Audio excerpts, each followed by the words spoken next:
17,000 crypto करेंसियों की मालियत फिलहाल $1.7 trillion है।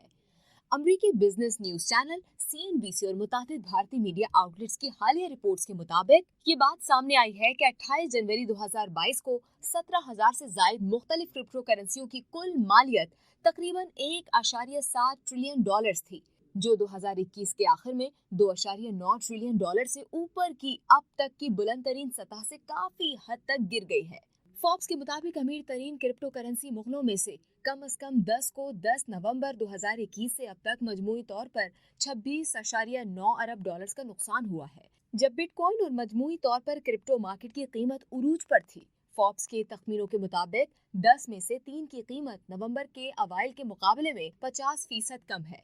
मारूफ अमरीकी बिजनेस मैगजीन कहता है कि आदादोशुमार फराहम करने वाले कॉइन मार्केट कैप के मुताबिक बिटकॉइन मार्केट वैल्यू के लिहाज से सबसे बड़ा डिजिटल असासा 10 नवंबर को $68,622 की बुलंद तरीन सतह पर पहुंचने के बाद से 50% गिर गया है। कॉइन मार्केट कैप के मुताबिक मार्केट कैपिटलाइजेशन के लिहाज से 5 बेहतरीन क्रिप्टो करेंसियों में बिटकॉइन $730 अरब, इथेरियम $327 अरब, टेथर $78.2 अरब, BNB $63.6 अरब और USD कॉइन $49.6 अरब शामिल हैं। Federation of Pakistan chambers of commerce and industry की जानिब से जारी करदा रिपोर्ट के मुताबिक पाकिस्तान में क्रिप्टो करेंसीज में पाकिस्तानियों के $20 अरब मालियत के असासे हैं।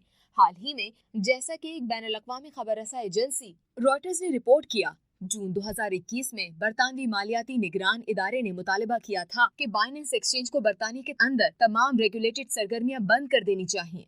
जहां तक क्रिप्टो से मुतालिक स्कैम्स का ताल्लुक है, तो उन्होंने सर उठाना शुरू कर दिया है। अमरीकी FBI के इंटरनेट क्राइम कंप्लेंट सेंटर ने 2021 के पहले 7 महीनों में क्रिप्टो फोकस्ड स्कैंडल्स की 1800 से ज्यादा रिपोर्ट्स पेश की, जिसका नुकसान $133 मिलियन तक पहुंच गया।